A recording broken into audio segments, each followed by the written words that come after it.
Good Okay. afternoon, everybody. Hello. I just had to fix the live stream, so I'm just gonna repaste in Board Docs.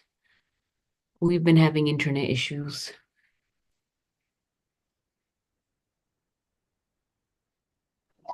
Good afternoon. Hello, Francoise. All set. The link is live in Board Docs.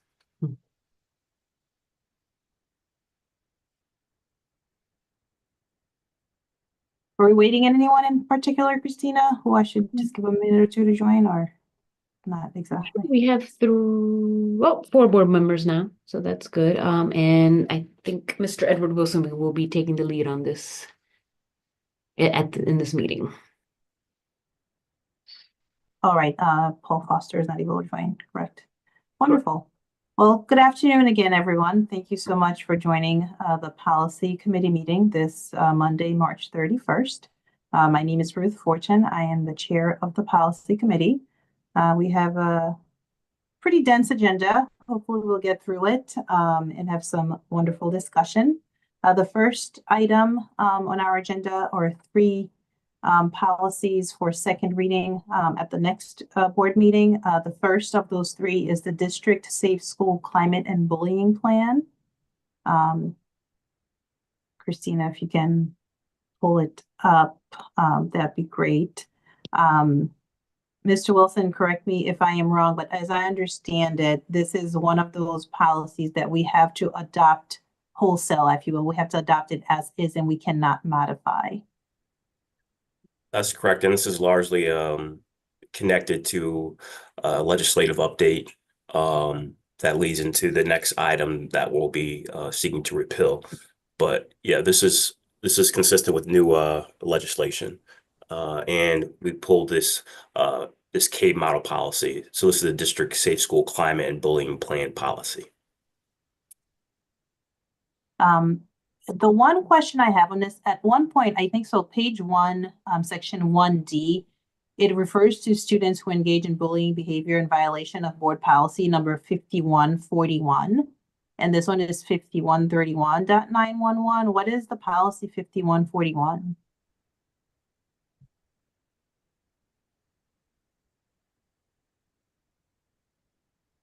And I think it only particularly came to mind because I think at the pre-committee meeting, we had a discussion about sometimes numbers not aligning correctly. So I wasn't sure if this is intended to be 5141 or if there's a different policy that addresses the same topic.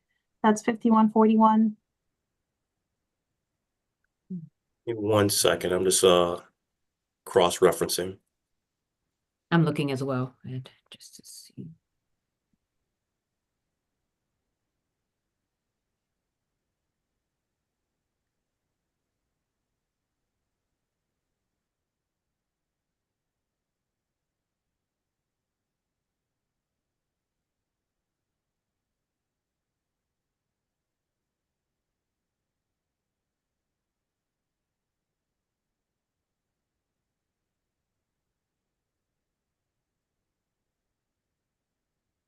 I mean, if it's a case of possibly the numbers not matching, we can just correct that before the next board meeting. But if it's something else, I'd just be curious to take a peek. I don't want to hold up everyone. Okay. I'll definitely look into that and circle back. This is Board Member Walker. Oh, I'm sorry. I did not see your, go ahead. Yes.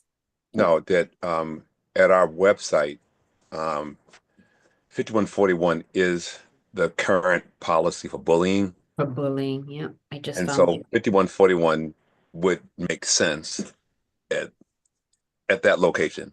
That's all for item D. 5141 would be an accurate number. So then this one is 5131 I think 199. Will this, remember we had a discussion, Christina, about sometimes because of updates that we've done, the numbers don't align. I guess I just want to make sure if the number is changing or was different, that we just capture that somehow. And I know we don't necessarily see the most up-to-date information on the website, as you mentioned.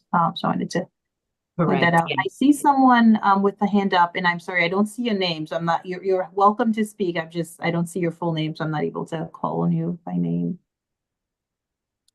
I apologize. I just got a new computer today, so it's not all set up. No Um, worries. so I'll try and fix it while we're talking. Anyway, this is Joanne Tremblay Jackson, and I just wanted to be clear that 5141, I believe, is the actual one that we're going to talk about next that needs to be repealed. All right. And initially we were blending these two together, but then there was consult about how we didn't need to have the two of them because this Okay, one would supersede. right, And- okay, And if this is Board Member Walker, if I can chime in, there is some rationale because 5131 is about student conduct. So this would seem like it would fit there too. I was going to say so that it would make sense at 5131. right. As I understand it, is that this is broader than just the old, I guess, 5141. So this covers everything that was covered in 5141 and additional types of behaviors as well. So if we are repealing 5141, then We would need to edit I that guess line. we'll need to, right, we'll want to Yeah. remove, Mhm. okay, all right. Yes. Um, I agree. Okay. Okay. Any other questions or comments on the district safe school climate and bullying plan?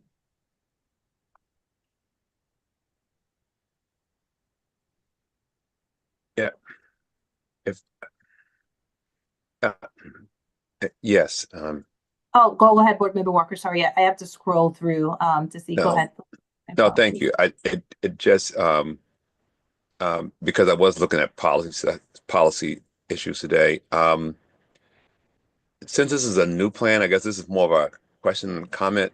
Um, is there a process to communicate this out to general, like parents, district leadership, and schools, or what? Because this will somehow seem new to people who have been used to 5141 being the go-to before. So I guess I'll address it to Mr. Wilson, Attorney Wilson, about some anticipated communication plan.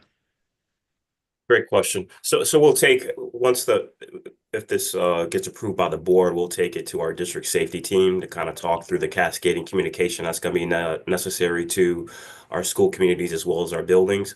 There's also, this policy also does some unpacking about the school climate policies and kind of internal teams that we have in our schools. So we'll kind of need to work through that as well. So to answer your question, yes, we envision once we get this passed, taking it to our safety team, and then typically determine the communication plan to communicate it out.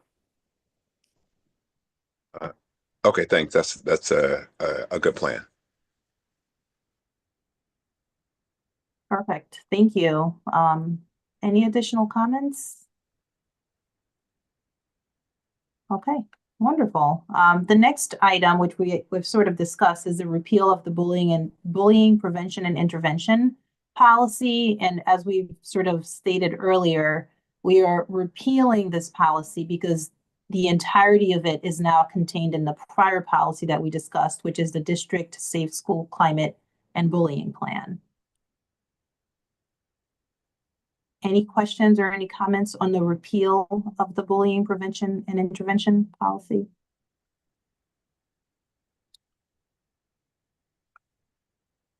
All right, wonderful. Moving along to the third item for the second reading. It's the policy on homeless students, which we have renamed for your consideration. Happy to have a discussion as students experiencing homelessness. If you recall, during the last meeting, we sort of went, well, I brought up possibly referring to unhoused as opposed to homeless. However, McKinney-Vento and some state regulations refer to homeless students. So we wanted to keep the word homeless. And I think Jennifer Hockenhall proposed actually this very term, students experiencing homelessness. So we've sort of settled on that for now, but I want to open it up to any comments, thoughts, or discussion about this. Before we do that, I should add, I did also request and receive a one-pager form based on McKinney-Vento that students experiencing homelessness do complete, presumably as they're enrolling in school or if they start experiencing homelessness while they've already been enrolled.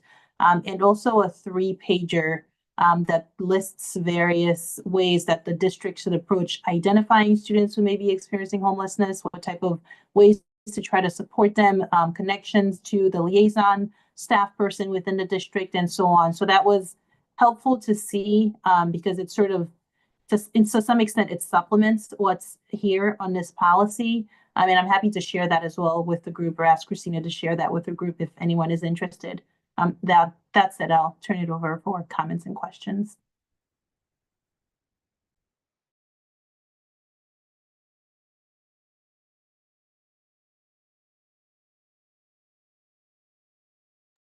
Okay, looks like we do not have any comments or questions. I think there is. Sorry, Christina, do you mind? I think the first page had one quick item I wanted to get clarification on. The first page here? Yeah, I think Okay. I might just have to pull it up myself so I can just find it faster and I can just read. I think it was just the clarification on the wording that I wanted. It says.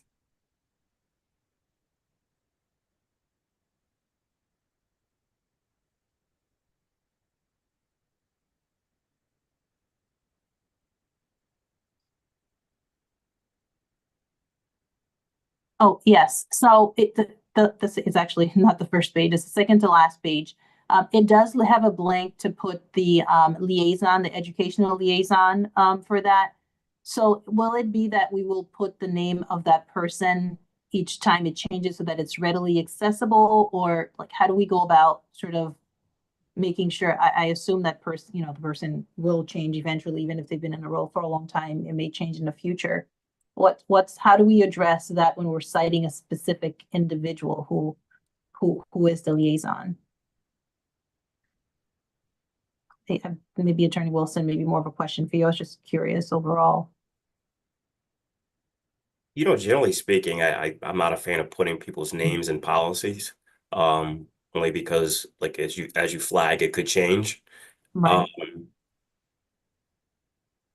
If I might chime in, yes, we have stayed away from that. And for example, the Title IX coordinator used to be a person. Now we created an email specifically for the Title IX coordinator, and that can happen here as well, so that no matter who is in the role, the email will go to that person, and we can update the language here in the policy if that. And we do have we have Ms. Flor de Hoyos from the Welcome Center, as well as Leslie Carillo, the homeless coordinator, on the call if they would like to chime in. Yes, please. I'd love to hear from them. Good afternoon. Thank you for having us. I'm Flor de Hoyos.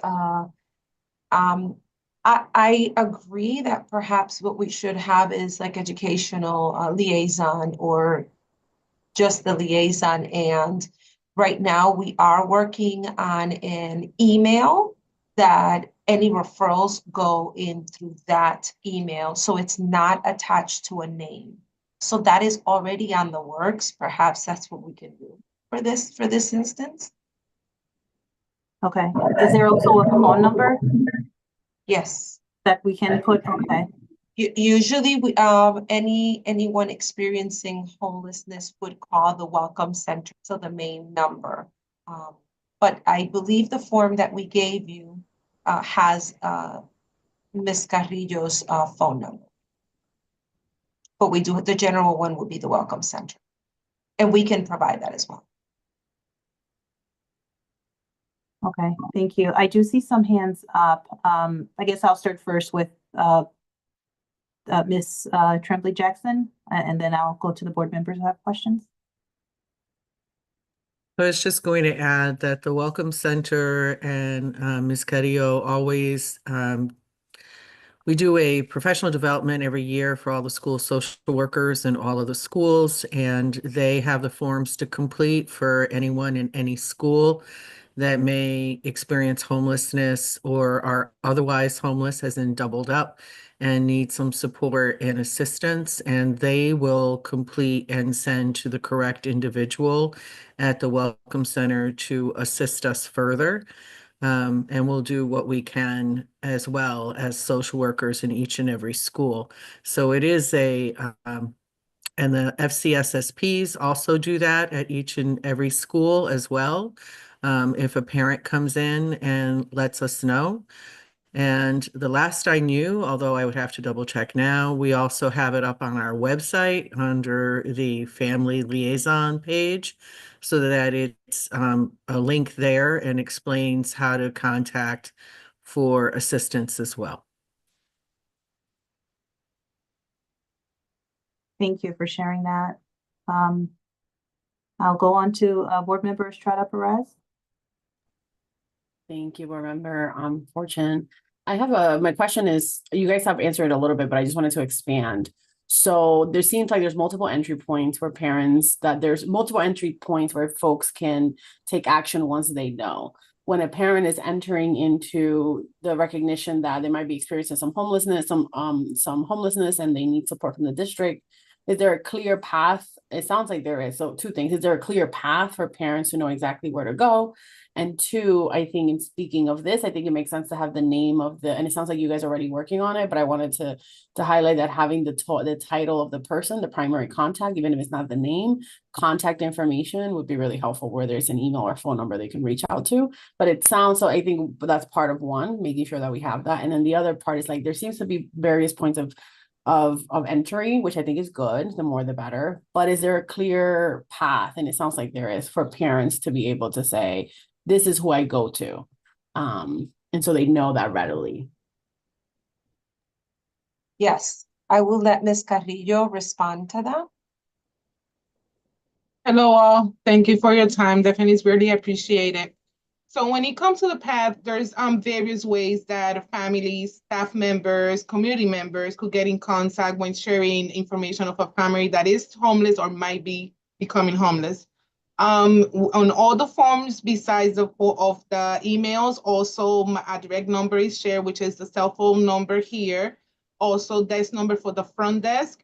And all front staff members of the schools are aware of the process of where to go, where to call, and what to submit when a family is suspected of being homeless.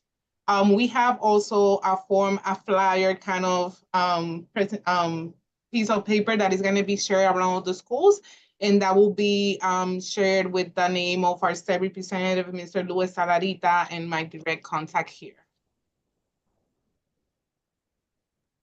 Thank you. That's very helpful to know. Love the idea of that one pager to make it easier. Thank you. Board Member Walker, do you, let's see. Yeah, Did thanks, you're Madam fine. Chair. My recommendation has already been responded to by, Director Tremblay Jackson and Christina Santiago. Okay, wonderful. Okay, so then for April 15, the April 15 meeting, fair to say that that sentence will be revised to refer to the person's title and provide a general email address to reach that person and phone number, correct? As opposed to the blank for now. And we'll be able to see, okay, perfect. All right, super. Thank you. Next, two items on the agenda are for first readings. The first is the graduation policy.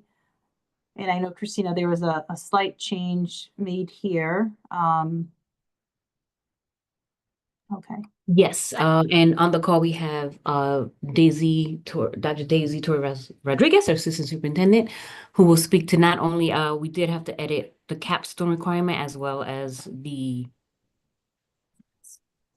social studies. thank you, social studies requirement.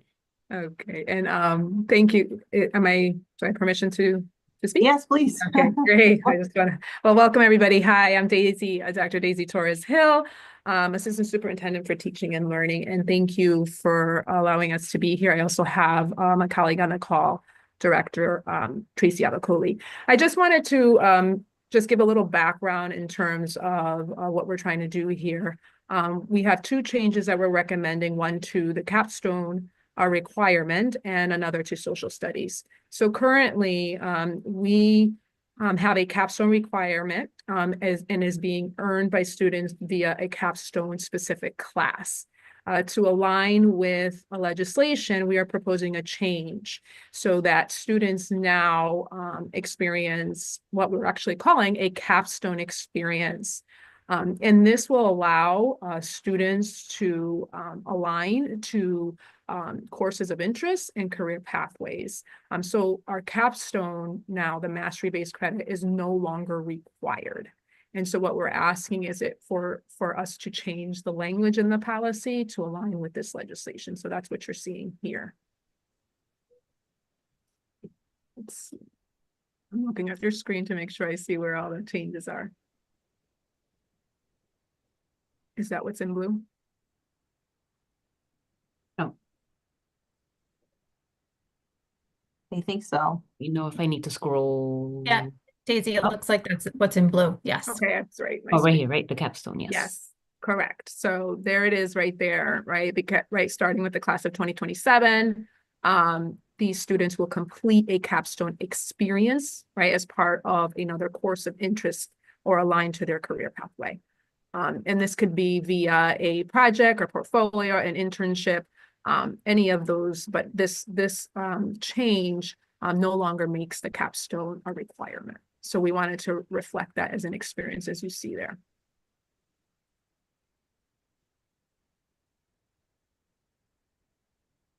Thank you. And I think the other change up above with the 0.5, Yep.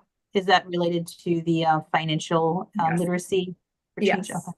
I'll give a little background on that one as well. And that we know already went to policy and was and approved, but we did need to make a correction to the change when we added the economics 1 course to meet our financial literacy requirement. At the time, when we added that financial literacy requirement, we increased the social studies credits to 3.5 from 3.0, and then reduced the humanities elective credits from 1.0 to 0.5.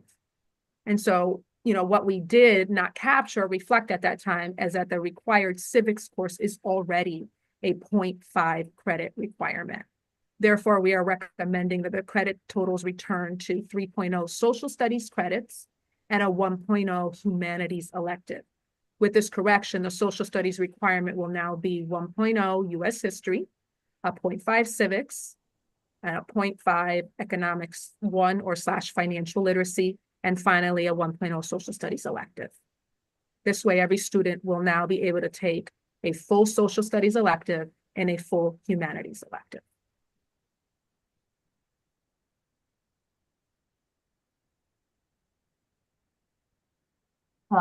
Board Member Mills? I know we already sort of did all this, but can you just explain just exactly what types of social studies options there are? And just so everyone has full disclosure, like I work in the treasurer's office for the city of Hartford, but I was originally a history major and I really like history and I want to make sure people don't recognize, I want people to recognize the importance of studying history and all the social sciences that I think typically get forgotten. So if you can just explain some of the like other offerings, just so I have a little bit more peace of mind, I would appreciate that. Oh, that's a great question, Board Member Mills. I'm actually going to tap in my director, Tracy. I know she's on the ground doing a lot of course selection work right now in the schools, so I'd love for her to give you a little bit of insight on that. Thank you. Sure. Thank you for the question. So in pulling up our list, our social studies electives is a little bit smaller of a list, but expands a lot of different content subject areas, I think, for our students. So some examples of social studies electives would be a sociology course, a psychology course. We have Black and Latino studies. That's an elective. We have, what else did I just see? Human rights. We have a leadership and civics class. We have communicating in the real world, excuse me, as a humanities elective, not social studies.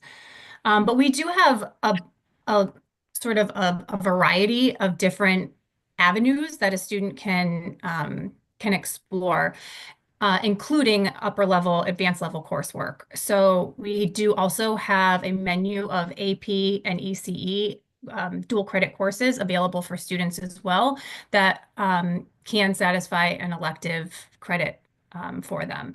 So those are all through College Board, UConn. We do have a social studies leadership course from CCSU that we offer. So there are just a variety of different courses that students will be able to choose from. Cool. That satisfies my curiosity. Thank you. Fantastic. Thank you. Board Member Estrada Perez. Thank you. Mine is in a similar vein. I am also a history major, and recognize the importance of history, and I appreciate you going deeper into it. So, and I don't think I was here when we were having some of these conversations. So I just want to, and I'm catching up, but I just wanted to go through some of the specifics. So you have students will have their regular social studies classes or history classes that they will go through. And then as electives, they have sociology, psychology, Black and Latino studies, human rights, leadership, and civics class, and now these economics 1 class as part of their social studies that they can take. And this is offered at the district level across schools. These electives are across the school. Yes, that's correct. We have civics and the personal finance Econ 1 courses are the required courses that students take. Each of those are freshman year courses, and they're each a half a credit. So we want students to take those first so that they can sort of get the requirements out of the way, and then they can choose what they want as they get a little older. Then the other required coursework is our the U.S. history course, and that's usually taken in the junior year, but that can be taken anytime. And there are other courses that would satisfy a U.S. history elective credit as well. But yes, and then they have a full credit of social studies choices. And then if they wanted to continue to explore a social studies area, they can continue to use that humanities elective bucket. So that's why the humanities is, a broader field. So if a student is interested in the arts, they might choose to use their humanities credit for that. If a student is interested in more, history or social studies courses, they might use their humanities credits for those or their open electives. So the way in opening up more electives for our students, it's giving them just more ownership and just choice to be who they, to explore the areas that they are of interest to them. Does that answer your question? That does, but it does create a follow-up question that I have out of curiosity. But yeah, Sure. that's not so great to me. What are some of the other courses that they can take that substitute that U.S. history course as a requirement? So actually, I believe the Black and Latino Studies course can satisfy that credit. And some of the AP courses also would be able to satisfy that as well. I can get the exact list for you when we get off of this call, so that I don't want to misspeak. So I can get you the exact list of courses that satisfy that credit for you. But those are a couple of examples. Yes. Thank you. That was just a big curiosity of mine. Thank you. Sure. Board Member Walker. Hey, I'm almost apologetic here, but I feel like I'm piling on here. Ms. Avicoli, I always thought that math was a 4-year requirement in high school, and I think it is. I need just a little clarification because the requirement seems like it's 3, although the verbiage says it's 4 years of math that needs to be covered. Can you clarify that, or is that STEM is covering one of those bases? Yeah, sure. That's a great question. And we had a lot of conversation about this when we changed the policy a few years back. This started when the state opened up the graduation requirements to be a little more flexible into those buckets of 9 and 9, humanities and STEM. And so districts are able to allocate those credits in whichever way they sort of want to. And so we wanted to make sure that our students would at least have requirements up to Algebra 2. So our course trajectory in high school, if you're on just a regular pathway, kind of just goes Algebra 1, Geometry, Algebra 2. So we wanted to make sure that we have 3 required credits that our students would be able to have those those coursework under their belt so that that would prepare them for SATs, for college readiness. Then after that, they can, a student who is college bound or who wants to be college bound is advised by their counselor to take a fourth math, because many colleges do ask for that fourth credit. Some don't. So it depends on where that student, what their goals are. So we wanted to make sure that there was flexibility with some limitations and pushing without boxing students in to an area that they might not necessarily be headed for. If they want to go to the military or they want to go right into career, they might not necessarily need that fourth math, and they could take another elective that is, for example, career related, more focused on their pathway. So it's really just being more individualized to the student now. Does that make sense, Mr. Walker? I apologize if that was a little bit convoluted. No, it does. It totally does. Now, if I can do a quick follow-up, in that space, you seem to have 10 credits worth of 10 credits of recommended coursework, but I think the requirements you're saying is actually 9. Is 9. So that whole sort of bucket of STEM, science, technology, engineering, and math is 9 total credits. 9 total credits. So we have 3 required in science, 3 required in math, and then that gives 3 open electives in STEM. So if a student wanted to go have more math, they could take more math. If they wanted more engineering, more science, they could play with those 3 extra credits in a way that satisfied their trajectory. So is it 3, 3, and 3 or 3, 3, and 4?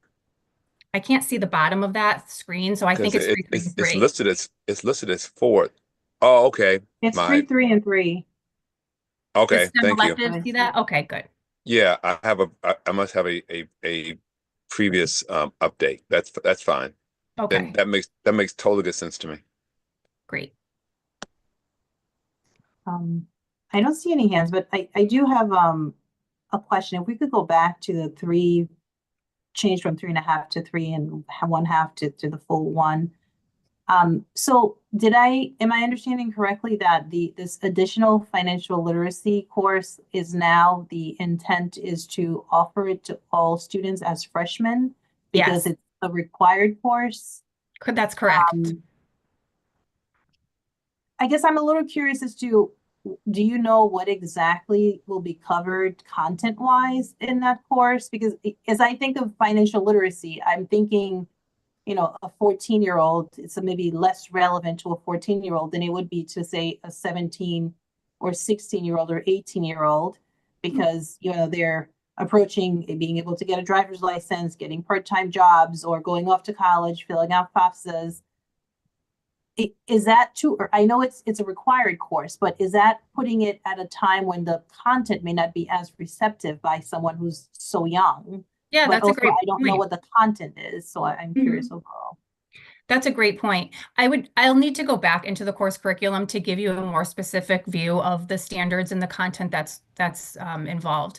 However, that you make a great point that we do want to make sure that it's sort of at the developmental level of what makes the most sense socially and emotionally for our students. I think that in our rationale was putting whatever required courses are earlier in their high school career so that things happen and we wouldn't want them to kind of get down the road and then be stuck and have to have a required course taken, say, in senior year, and then wouldn't be able to take it for some reason. So it's really just, I think, more practical that we wanted to ensure that students, completed their required courses earlier. But that's a fantastic point. We can bring it back to the team for that. I can at least give you some broad topic, Board Member Fortune, just to give you some idea, and then we can follow up and give you some more specifics. But I can at least tell you that some of the units cover topics such as, beginning introduction to economics, basic economic concepts, economic systems, some foundational skills on demand and supply, And really thinking about consumer economics, fraud, consumer protection, personal finance, budgeting, banking, right? Financial institutions, thinking about risk management, insurance, different types of taxes, tax systems, types of incomes. Those are, really bucketed out across 6 units. But we can give you some more details around that, but just to kind of give you like a big picture on some of those topics. Okay, thank you. Yeah, a lot of those strike me as things that would be a lot more relevant to, a child who's closer to their, the end of their high school career, but I can understand the practicality of making sure the required courses are satisfied before they go into elective classes. Still sort of feels like a missed opportunity in some ways, but I suppose better to have it at some point than not at all. Okay, all right. I will say that the policy itself doesn't specify the Right. sequence of courses, so we can always change that if that's something that as a district we want to do. So I just wanted to name that. Thank you. I do recall that from the discussion that the policy didn't specify when the course had to be offered, so long as it happened during, the high school time, which is why I initially thought that we would try to time it with when that type of content would be more relevant to their lives, as opposed to, I don't know, maybe some 13 and 14-year-olds are curious about economics and consumer protection, but hard to imagine. So, okay, thank you. I'll be interested in just updates from that, as it rolls out, just see if I can offer any insight. Any other questions on this topic? Oh, Mrs. Estrada Perez, Board Member Estrada Perez. Thank you. Just one last quick question. Thank you for giving the overview, because I think that also piqued my interest. If we can get a little bit more information on what the overview, like not just the overview of what they go into, because it makes sense. Like I'm hearing some of the cross references of conversation where in civics you might be talking about sort of how government works, so sort of the one-on-one of governments, but then you're talking about it also sounds like you're going to be talking about the financial systems within governmental structures and in the governmental systems that we work underneath it.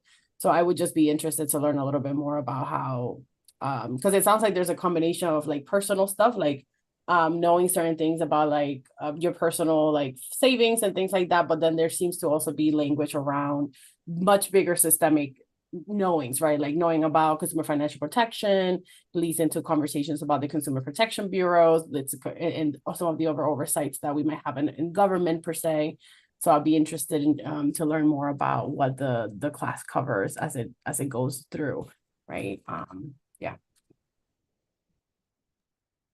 We can definitely follow up. Thank you for that. I don't think I see any other hands up. Anyone else, any additional comments? All right. The second item for first reading is the school closing / consolidation policy. And suppose I should say ahead of time, we're not discussing closing any actual schools. We're just discussing the policy if we were to choose to close or consolidate or relocate schools. We did previously see a much longer policy that entailed the policy and the administrative regulations in one. So that's what we saw, I think, 3 or 4 months ago, and then it was tabled for a little while. So I requested that we bring it back just so we have a policy in place. And the only portion that was actually the policy is that first paragraph that's been crossed out. And everything here is just the new policy. A lot of it is informed by what the prior board had redlined from the existing policy and the administrative rules. So this is only the policy, and it will be supplemented by additional administrative rules. So I just wanted to make that distinction very clear. That said, I welcome any comments, questions, and feedback.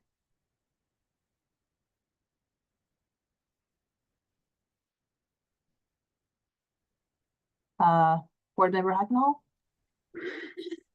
Thanks, Chair Fortune. My only question or comment, or I don't know, something to think about is where it talks about, sorry, Christina, where you just were at the top. Yeah. So we talk about the actual committee itself.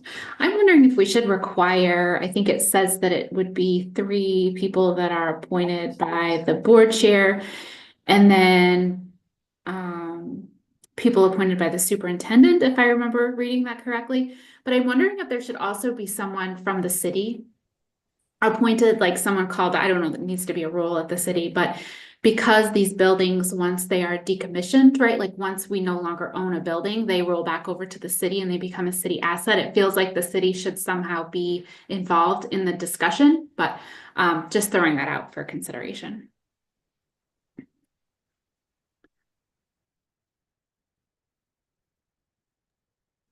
Yeah, I want to second that. As I used to work in the department of the chief operating officer. I feel like the director of operations should probably be included, as they are typically the person who is charged with maintaining and or doing something with those buildings.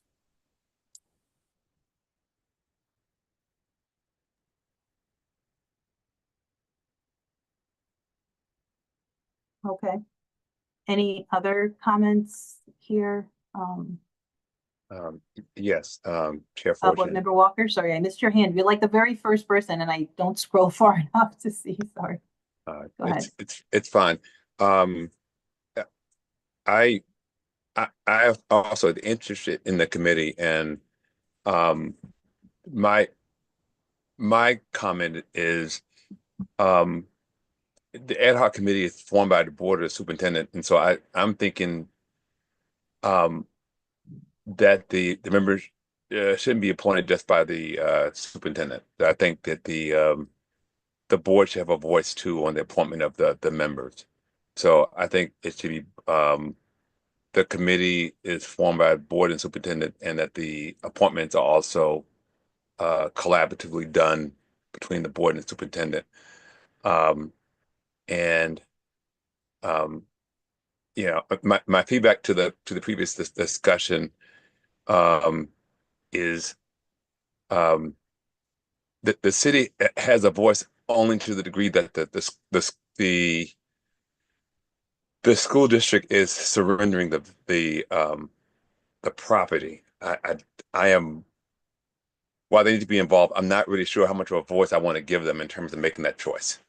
I think I'd much more want to elevate the community's need for the different institutions and properties, and have the criteria more driven by some kind of community input.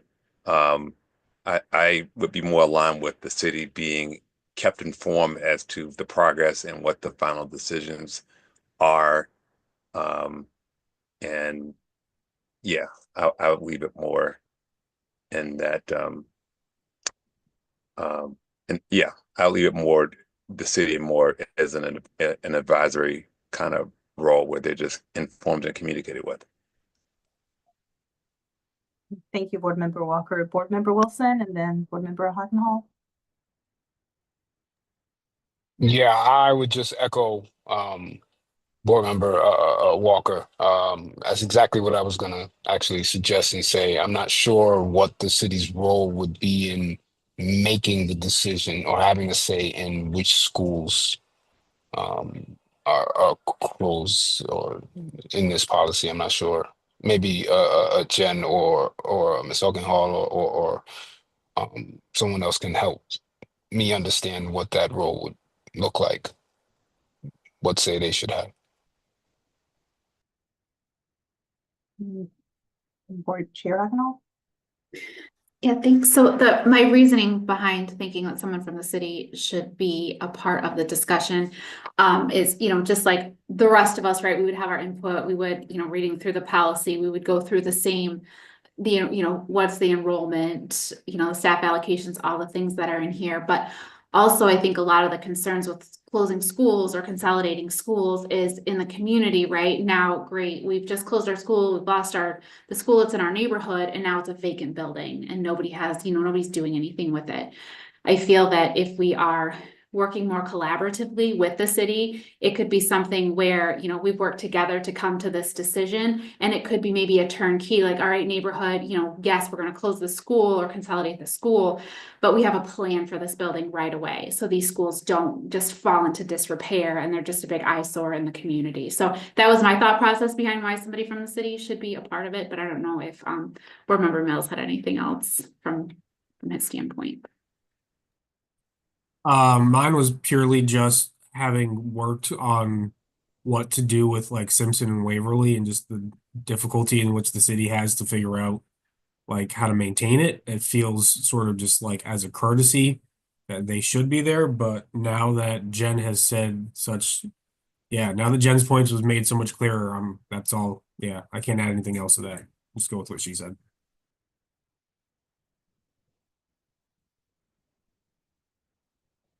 Board Member Estrada Perez? I think you know, if the conversation is around what will happen to buildings after the fact, having collaboration from the city makes sense to me. I do think that there is something to be said about, there's a lot of like, for example, a committee initiated by a board or superintendent, then you have members appointed to that board from the board chair. And I wanted to echo what both Board Member Walker and Wilson share, that there doesn't seem to be a ton about family and like community like members and when they can plug in. And I think that, like, yes, having the city there makes sense, but I think for me the bigger and understanding the why, I definitely understand that why. But I think that having more, and maybe I'm missing it, but like maybe having more parents as part of that process is going to be beneficial to the process and to community weigh in.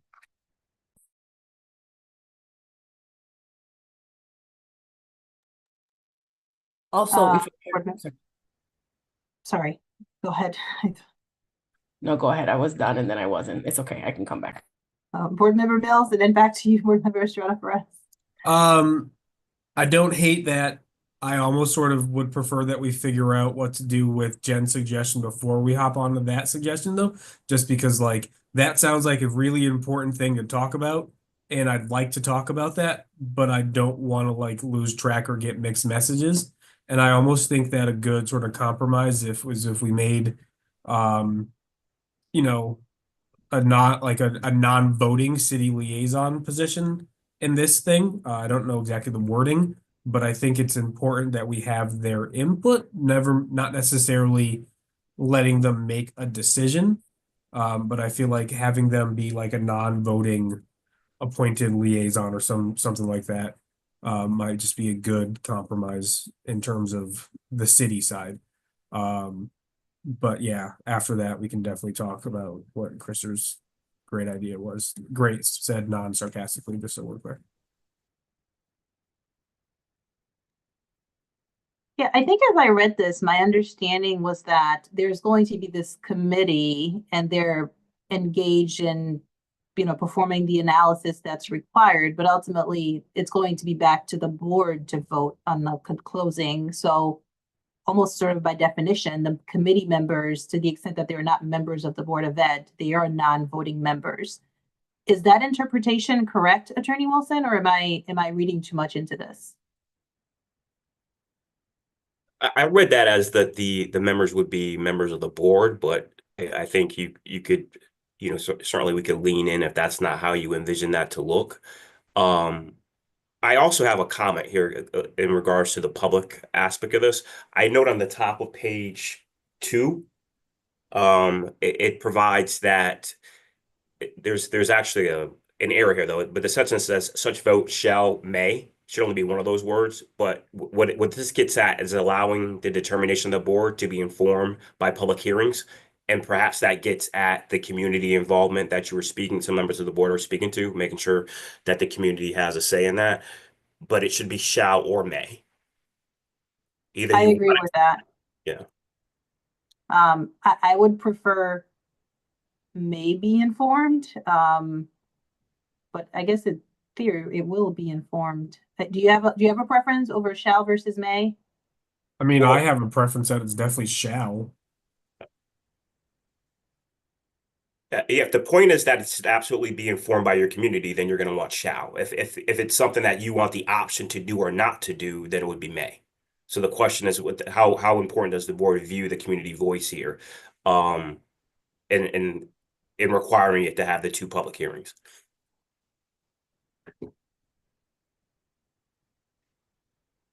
From what I'm hearing, it sounds like the team would vote for the shall. Yeah. Yeah, shall. Yes, it's shall. I'm just waiting to be recognized, but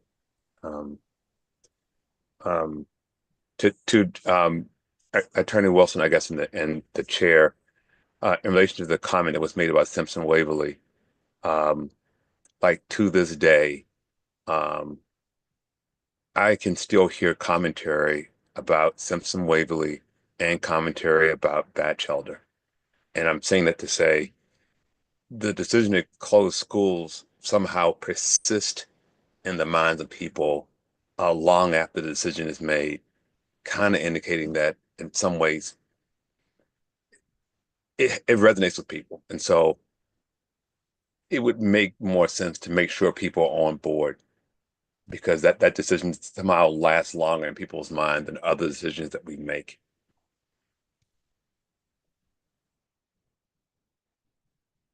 Thank you for all that discussion. So it sounds like we will have that at the minimum, revise that final sentence, so it will read, such vote shall be informed by at least 2 public hearings as set by the board. And we also will need to revise, Christina, if you could scroll up that introductory paragraph about who is appointed on that committee and how they are appointed, right? I think I heard comments about whether these, the board members appointed should be at the discretion of the board chair or not, and also the superintendent being another person appointing other committee members. Does that sound just about right? Things that we need to reconsider, and also bringing in potentially someone from the city? Let me clarify. I think what I was saying is that we're in that line where it says the board appointments made by the superintendent. I'm just saying that it should be superintendent and the board. That's all. Which line are you referring to then? You would just read it. Hang on, let me pull up where I can read it. Give me 1 second. In the opening clause, it says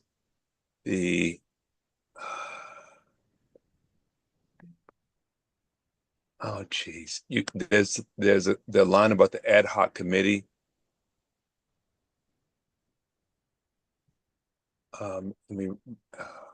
So such committee should be this one, this like the second line here. Representative of both internal and external interested parties shall be appointed by the superintendent or his / her designee. Right. Well, I'm just saying that if you're saying that the ad hoc committee can be initiated, if you go up to another line, it says recommendation to close, consolidate, or relocate the school shall as appropriate be informed by an ad hoc committee initiated by the board or the superintendent. And so I'm saying if the ad hoc committee can be initiated by the board or the superintendent, then it just makes sense that the actual members of that board should be able to be appointed by the superintendent or the board. You get what I'm saying?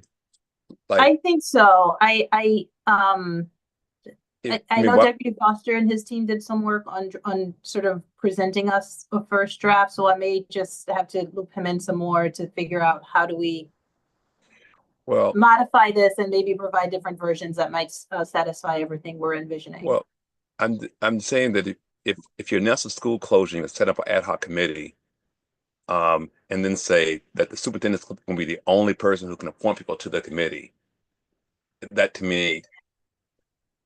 Tyrone, it does say, sorry, Board Member Fortune, it does say that the board chair also appoints at least 3 members of the board to the committee. In the next sentence. Right. But in terms of the other people, the other members beyond it says representative internal and external interested parties. And right now, it seems like those external parties can only be appointed by the superintendent. And I I'm see just what you're saying, saying, sorry. why should the superintendent alone be the only person who can appoint interested external internal parties, Got it. right? I'm saying the school board should also be able to do that if both the school board and the superintendent can initiate the ad hoc committee, which is one line up, right? Mm-hmm. If you go up a line, you'll see the ad hoc committee is initiated by the board. Got it. So I'm just saying, use the same wording to say, okay, well, then members should be able to be appointed by the board or the superintendent. Okay. I'm Um, just making a note for that because that's a little bit okay, more. perfect. nuanced. Then Okay. that's all I was pointing out. Um, And if I could sneak this in I'm quickly, sorry, did I miss? I'm Go sorry, ahead. Tyrone. Did I miss the number of people that are going to be on the board or on this committee? Is there a set number of? There's not a set, but there is No. a minimum of 3 board members will serve on this committee. in And- addition to We know there'll be the- at least 3 people and then however Right. many more people. Okay, correct.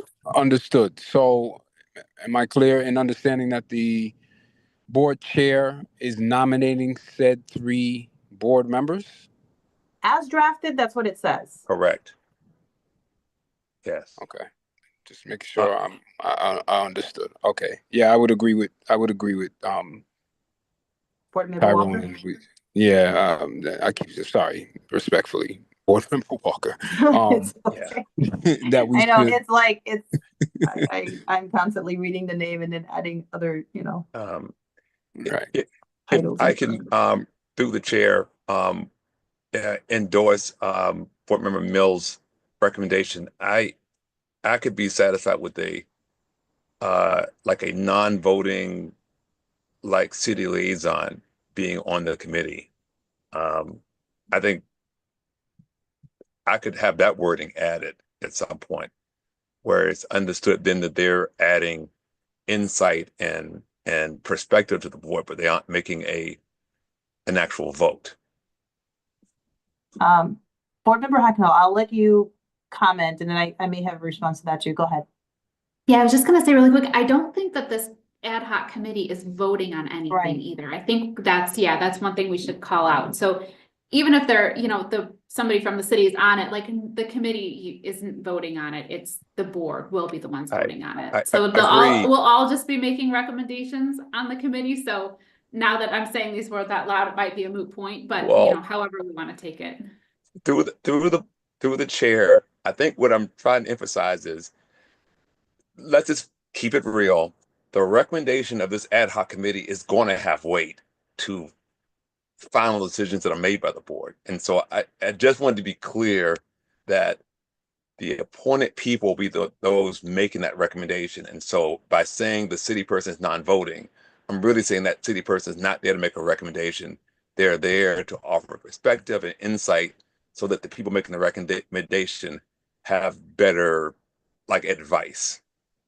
Does that make? Because I just wouldn't I wouldn't want to have it where somehow somebody from the city is trying to drive a decision because of a convenience to the city or some other financial motive. I agree with Tyrone, Okay. especially since it was my suggestion. So am I hearing that? So we know the actual voting for any closures would be done by the board. So even at the ad hoc committee level, then you are saying you want voting members and you want non-voting members at the ad hoc committee level. If I may, Tyrone, I think the issue is not whether or not everybody from the board is voting. I think we really just want the city person to specifically say non-voting member or non-voting appointee, just so that there is no illusion as to the amount of sway that that person has in this ad hoc committee that may or may not actually be voting. It's mostly a symbolic title of non-voting, but I think it has some weight to the conversation.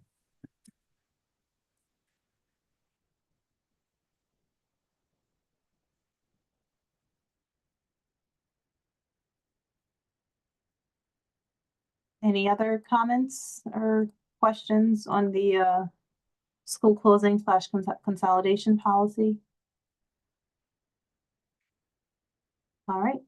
Mrs. Estrada Perez, go ahead. No worries. Sorry. Have a process question, actually. We know there was a first draft. We know this is sort of the changes that we've made. What's next? Is there another round of edits? When do we want to pass it by? And the reason I ask is because a lot of things are becoming clearer. And so the reason I ask, it might make sense to figure out, like, if we have to submit it by a certain point, that might be helpful, because what I'm also hearing is that this is a non-voting committee, that their role is going to be to provide expertise on and analysis on what school closing should be based on their perceived knowledge and the areas where which they enter from, right? Then the wisdom that they have from where they enter from. So because of that, I think it makes sense. And to Member Walker's point, I think there is some weight to what recommendations they're going to bring. And so the reason I'm asking is there going to be another edit that we can go through? And if so, and the reason I say that is because I do still think, even if we have testimonies from parents, that at least one member or two people appointed that are community members makes sense if they're providing analysis on why we should be doing this thing. But I don't want to get us stuck there. So I wonder if there's another time that we're going to go through this, or if we were hoping to be that this will be the final draft. So this is not one of the policies that we're trying to rush through because we need to pass it. This was already before the committee, and I sort of pulled it because what we had, again, was longer and a little bit more involved, and it was longer because it was both the policy and the administrative rules. So I feel like just the policy is just, easier to digest and more within the scope of what we want to be dealing with. We definitely will be making revisions. I am happy to have anyone who wants to make suggested changes and send it to me and or Christina, I guess preferably Christina, and then I can look at what you're suggesting and run one final red line. Generally, we try to do a first reading, and then so April 15th would be a first reading, then the May meeting would be the second reading and where we adopt the policy, but it doesn't necessarily need to be the case if we need to discuss this further. I think we probably can get there in this one because we did already take that step back to reconsider and be more thoughtful about it. But yes, I welcome feedback. Thank you. That was really helpful. I just wanted to understand the process and what we were working with. Thanks. All right. Any other comments or questions on this one? Just scrolling through my little tab to see if I have any hands up. Okay. Seeing none. So this completes the first reading discussions. We do have 3 additional items for general discussion on our agenda. The first is the Sexual Abuse Prevention and Education Program. And this is a new policy. Attorney Wilson, please correct me if I am wrong, but this came about through a CABE review of our policies. And upon seeing that we did not have a clear policy, they suggested that we adopt a policy. And then with this one, I believe when I was reviewing it, let me just pull my version here. This is the one that has different suggested, like alternate language. So I think perhaps with today's discussion, one thing that we can discuss is where there are alternate versions, which version we want. And then there are some portions of this where there's language that we have to include, and that's specified in the text of the policy. And that said, I will open it up for discussion.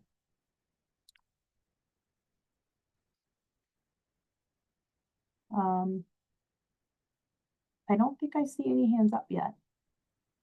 Okay, so I mean, I'll start with the various alternate versions. I'm just going to pull mine on a separate screen so I can ask Christina. You could, so the first alternate language is at the bottom of page 1. It's the very definition of what sexual assault is. If not necessarily now, but just something to give some thought to. Do we like one definition over another better? One is a little longer, so that the top one, sorry, Christina, could you just scroll up a little bit? So here's one definition, and then here's another alternate definition. I'm not sure if we have a preference or if we want to, we could also modify this some as well.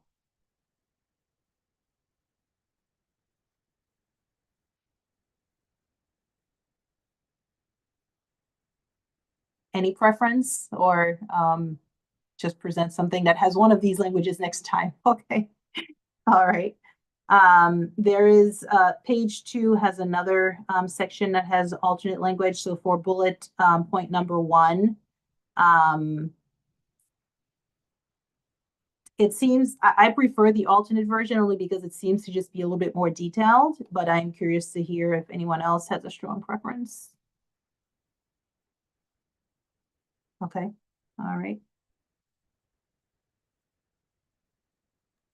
And yeah, this the other comments I had on here. Yeah, Oh yes, Board Member Walker, and then Yeah. Ms. Tremblay Jackson.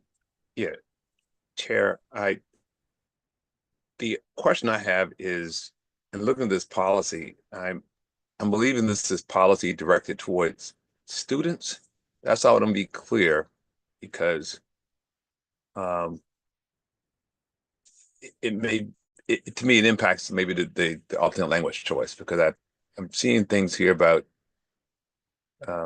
training and that type of thing. Does this imply that we're going to give students training, or am I reading this right to say this is directed towards students? This is a policy directed towards them? Please feel, Ms. Tremblay Jackson, do you know the answer to that, or do you want to? Yes, I do, but I didn't want to disrespect, so I'm waiting. All Oh, no, right. please. Please go ahead. All right. So this policy covers what we've already been doing since the State Department of Education legislation came into being for the state of Connecticut, that is referred to as Aaron's Law across the nation. And there is a public service announcement that I sent to Christina that she can send you all about Aaron's Law. But it is basically ensuring that we have 3 lessons per grade level, pre-K through 12, age appropriate, for students to understand who they can speak to, who they can go to, if somebody, and what their private parts are. And, so it starts with, like, when they're real little, it would be about bathroom manners, concentric circles of proximity, what their private parts should stay private. And if somebody tries to, okay and not okay touch, and if something feels kind of not right, who they can speak to that could help them. All right. And then as the students get older, we start talking about safe dates, and we have the safe dates curriculum wrapped into the health curriculum for the 9th and 10th graders as well.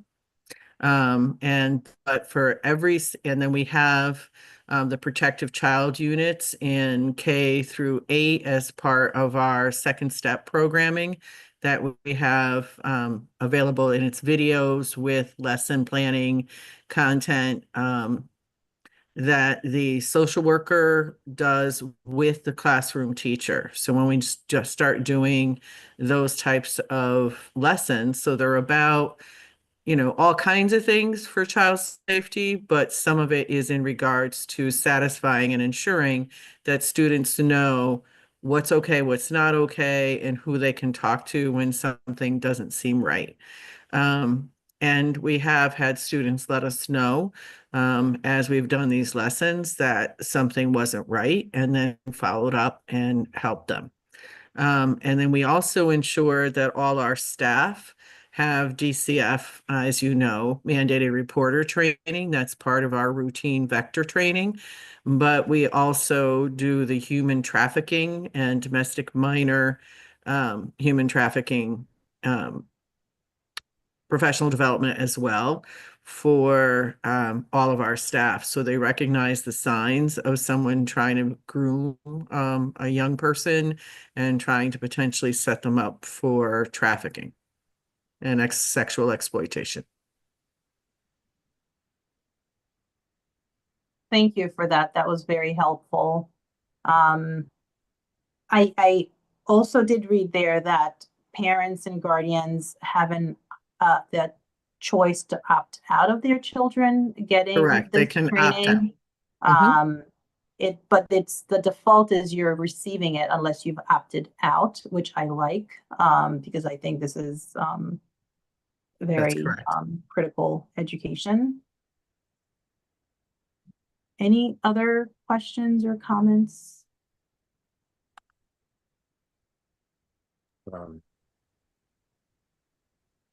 Sorry, did I hear a voice?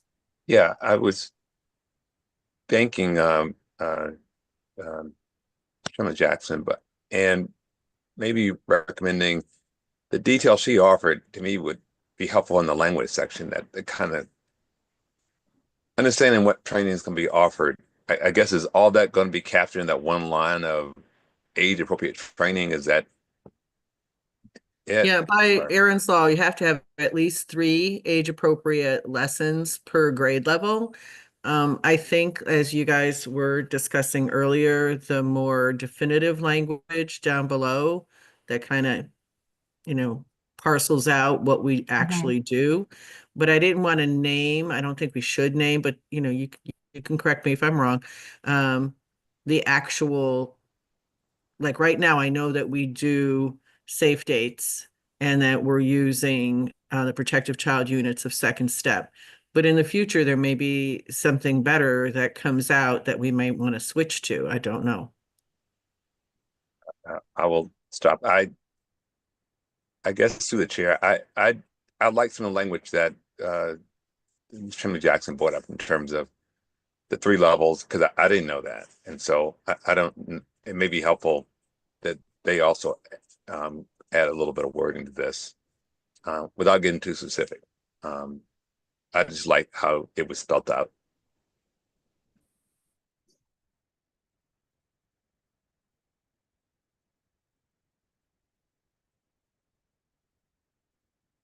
Thank you. Any other thoughts or comments on this policy? All right, wonderful. Thank you for this discussion. The second discussion item is Mr. How do you say the last name? Is it Fothergill application? Yes, Mike Okay. Fothergill. Mike Fothergill. Just by way of background, prior to June of 2024, shall we say, this application was submitted to the board. Then it was paused because the board changed significantly.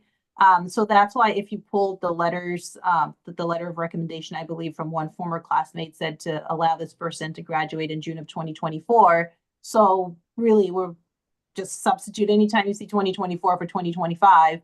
The request is that this gentleman believe he was wronged and was the only student expelled after a walkout in 1968, and now he would like to receive an honorary high school diploma.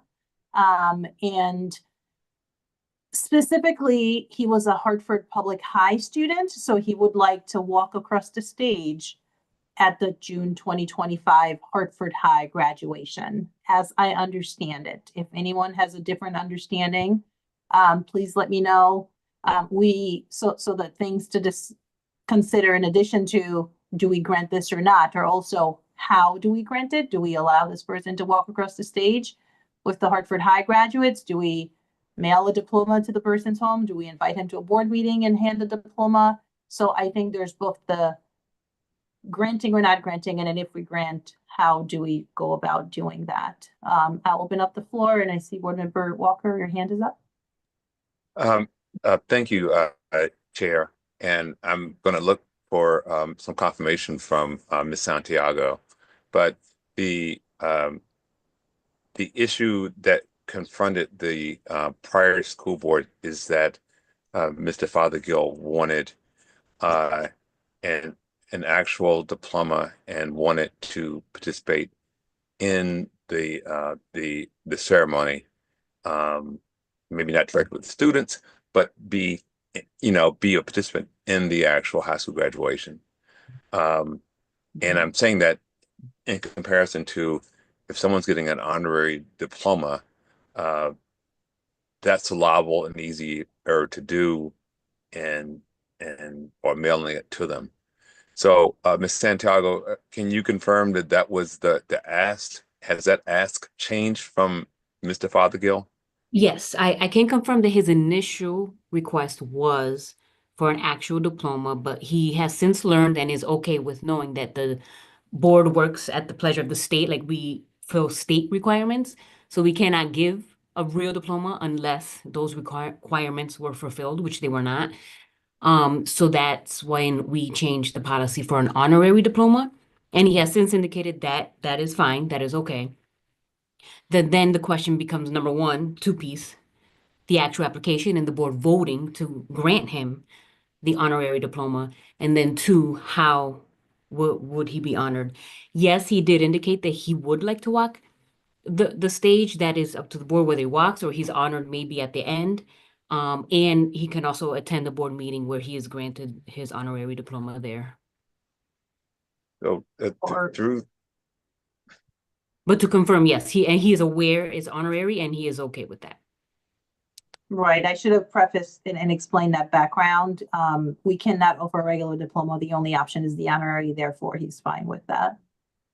So and through the chair, my response is I just wanted to have that in front of the existing board to help understand why this wasn't resolved last year. That there was no question of Mr. Fothergill being a worthy person in terms of recognition of a high school diploma, but it was the insistence on an actual diploma that was the holdup last year. So if he's okay with the honorary diploma, that makes this discussion a lot easier to navigate. And I would also submit that last year there was a student who had an untimely death in their senior year, and so at one of the schools they were able to set up a little separate recognition alongside the high school graduation at the end of the ceremony to give recognition to that one mother and family for the diploma for, you know, her child who obviously could not march. And so I'm saying that to say that there is a way to have some kind of adjunct recognition at the end of a graduation ceremony. Thank you for sharing that. If we have, I think you're, Mr. Ledger, are you here? Are you able to chime in as well and offer the perspective of seeing this application was initially submitted since Yes, yes, and good afternoon, everyone. So with regards to what Board Member Walker said, the family members with regards to the student who, you know, who had an untimely passing, the family, you know, the family took, you know, received the diploma in, you know, in place of the student who, you know, who passed away. But with regards to this particular circumstance or situation, what I'm wondering is does Mr. Fothergill, is he seeking to walk with the high school students who have successfully completed their graduation requirements, or is he in June, or is he looking to walk with the students who do not necessarily fulfill their requirements, you know, in, you know, by, you know, before the June graduation, and walk in August or when the summer graduation is, or is he fine with receiving it at a board meeting once we vote on it? So I'm looking for clarification. Okay, those are all fair comments. I don't know the answers to those. Perhaps we can take it back to him to see what his thoughts were. I would suppose we also should, if we're considering having him possibly walk across the stage at the regular graduation. We'd want the school's input and how the school feels about that as well, I think at a minimum. But maybe the next logical step is maybe to go back to him and see what his thoughts were. When I read the file, my sense was that, and Christina or any the board member Walker, since you were involved too before, my sense was that he wanted to, ideally, he'd prefer to walk across the stage at the June graduation with all of the graduating students, specifically at Hartford High. That's what's specified in the documents that I read. But And I have a clarifying question as well. Now, when Mr. Fothergill was seeking the diploma, I know that we have had students in the past who have decided, to go the route of, adult education, where we have a program in place where they would go and fulfill their, the requirements that they did not fulfill in that 4-year track, if you will, the traditional track. Had he explored that? Was that offered to him at all? I just want to make sure that all bases are covered. Do we know? I will say that at the time of when he was speaking at the meeting, at that time, he did indicate that they did try to go to adult ed back in the 60s, and he was denied back then. If you're asking if he tried now, I don't know the answer to that question, but I know in talking with staff members, they were open to that, of course. And while he did initially indicate he absolutely wanted to walk across the stage, I believe in my conversations with him, he is open to other ways. And I think, like Ms. Fortune said, I would just have another conversation with him to clarify and confirm. Okay. And I'll just mention he is currently 76 years old and will be 77 in November. So I want to be sensitive about asking someone who is, my father's age to have to go back and do additional things when it really, I mean, to be candid, reading this, it does sound like he was treated differently than everybody else who participated in this walkout at that, at a minimum.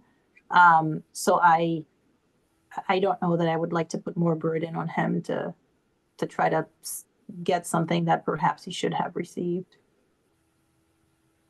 And his recommendation letters, I personally haven't spoken with him, but from everything I've read, the recommendation letters talk about how much he's contributed to Hartford and just he's a wonderful person and member of society.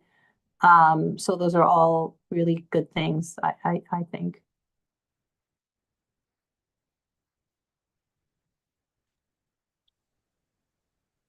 Any other? Oh, sorry. Yeah.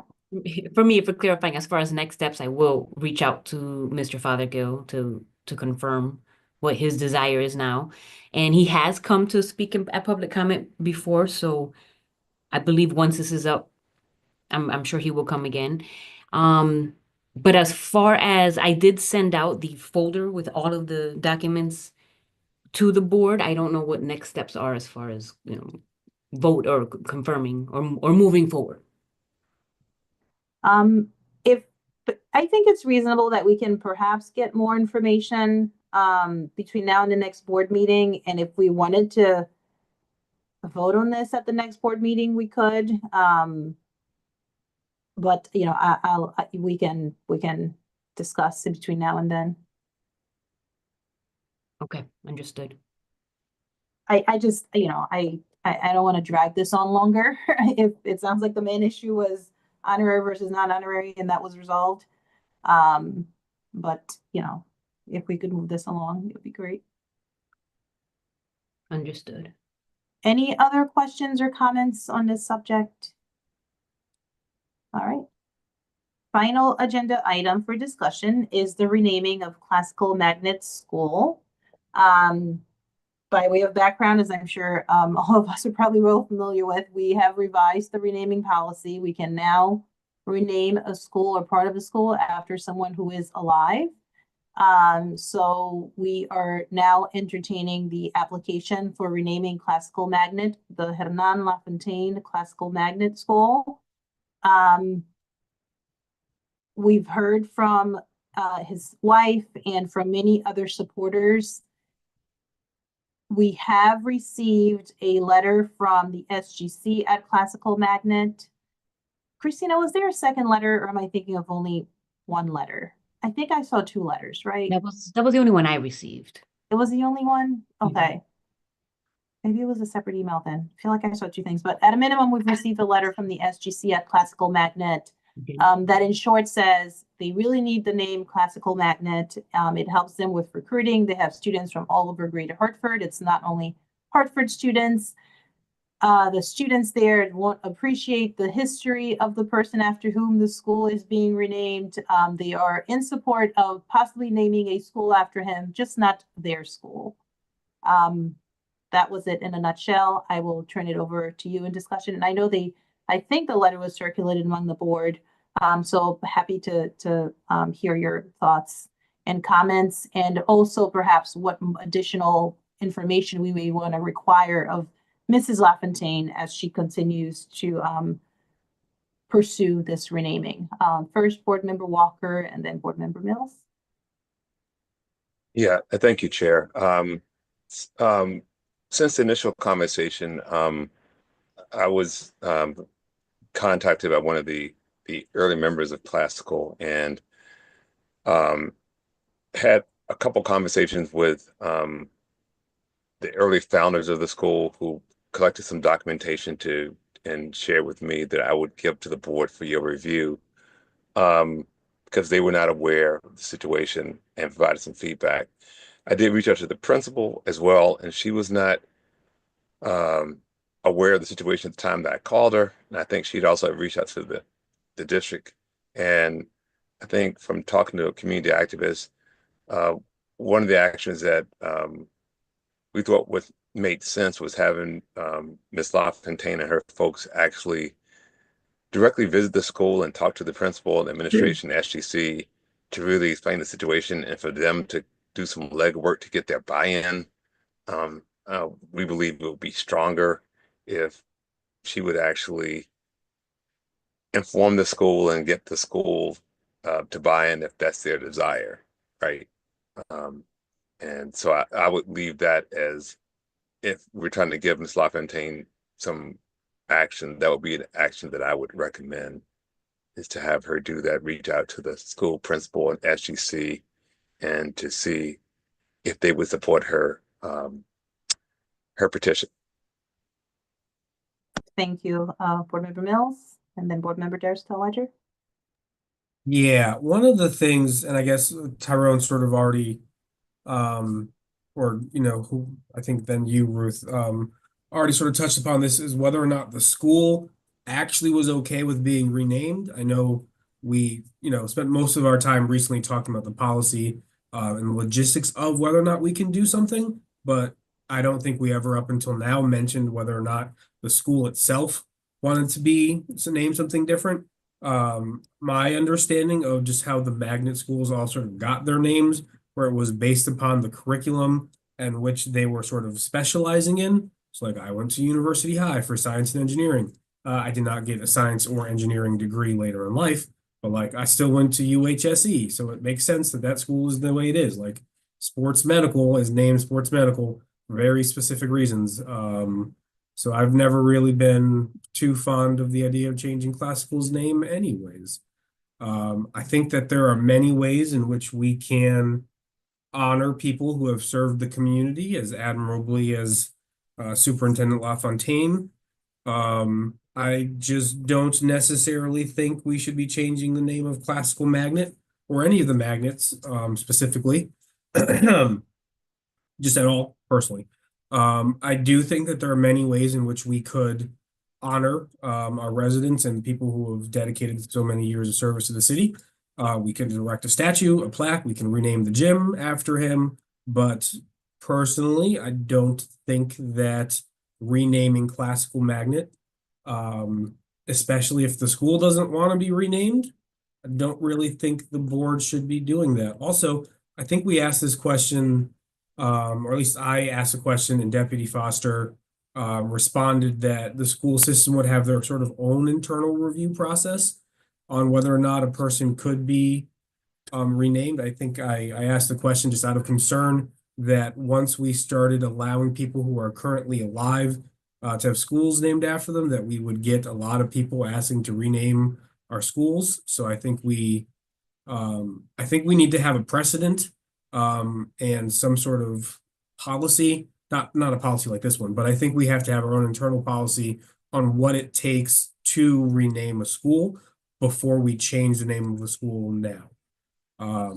So I recognize the age of the honoree is sort of a thing that we need to keep in mind, but I don't necessarily think we should be renaming any schools now without having some sort of internal policy that we could be guided for or by in the future.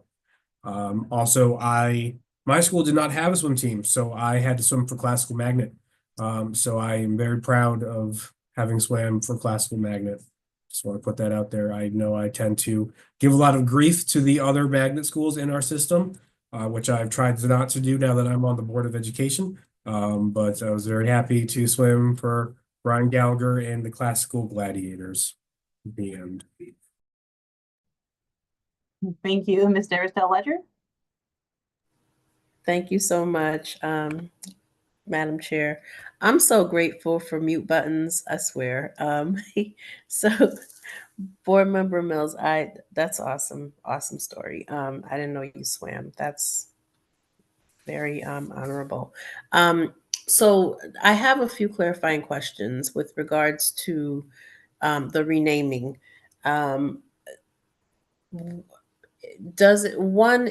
Is Superintendent LaFontaine specifically looking for at Classical Magnet at that specific school to have it renamed? That's the first question. Yes. The second question, yes, he is? Absolutely, yes. Okay, so the second question I have is with regards to the actual renaming, if that were to happen, what would that look like? Would Classical Magnet still stay on there? Would it be LaFontaine Classical Magnet School? Like, what would that actually look like so that if we were to actually vote on this and actually approve this, would we wouldn't, I just want to make sure that we're not losing the Classical Magnet theme. Sure, I'm happy to answer both of those. Yes, it's specifically for Classical Magnet. That is the school that it was his project. He helped create it, develop it, and make it into what it has become. So I think there's a specific attachment to that school, although he was a superintendent for all of HPS. And then with respect to the name, I will say, reading the letter from the SGC from the school saying they don't want to rename and they need to keep the magnet in the name for searches and so on. It's renaming, but it's not renaming. It's slightly rebranding. It would be the Hernan LaFontaine Classical Magnet School, right? We're just modifying the name a little bit. So, I feel like the core Classical Magnet reality is people will probably still keep referring to it as classical or Classical Magnet. So it's, make of that what you will, but it seems like they weren't requesting, it's not like going from Twitter to X or Facebook to Meta. It's just a slight modification before the Classical Magnet name.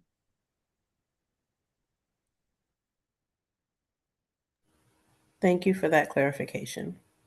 Board Member Hucknall? Thanks. I was just wondering, as far as process goes, I think the next step is that we present this to the community and then they have an opportunity to come to the board meeting and talk about it for and against. Is that correct, or am I thinking of something else? I think that's correct. So the board has a responsibility under the new policy to sort of do its own due diligence to make sure that this, this honor is warranted, if you will. how exactly we go by doing that. If you recall, the prior policy said something about publishing in local papers. Now it's just, putting out make it be known that we're looking into this and trying to get feedback. So it's a little bit more fluid. And I think we have, it went from 6 to 3 months to sort of figure that out. A minimum, we could take longer if we needed. But that's our new policy now. We can also request, given that the policy has changed, I can go through the application again as we received it, but it's very possible that there are some of the additional things that we required in it that are not covered under the current application.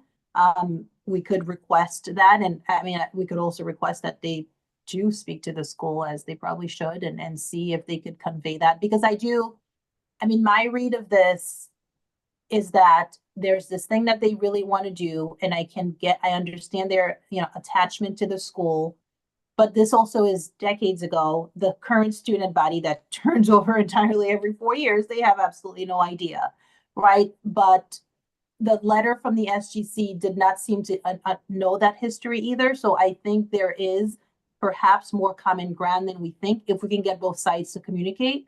So I'm hopeful that as they talk, it will make our decision easier because they will find more of a common ground. So that's currently where I stand. Board Member Walker?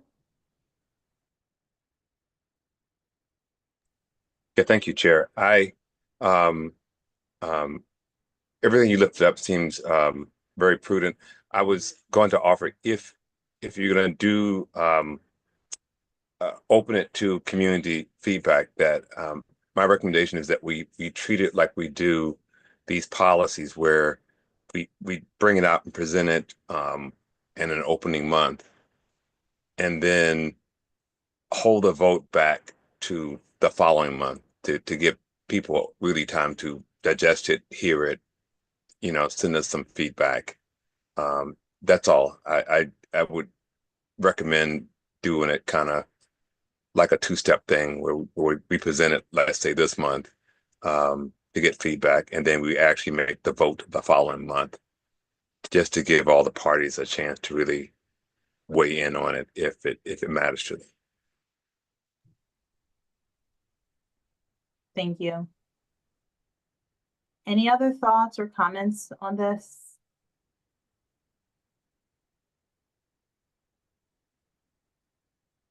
All right. Seeing none, I think this concludes our meeting. Thank you all for your time.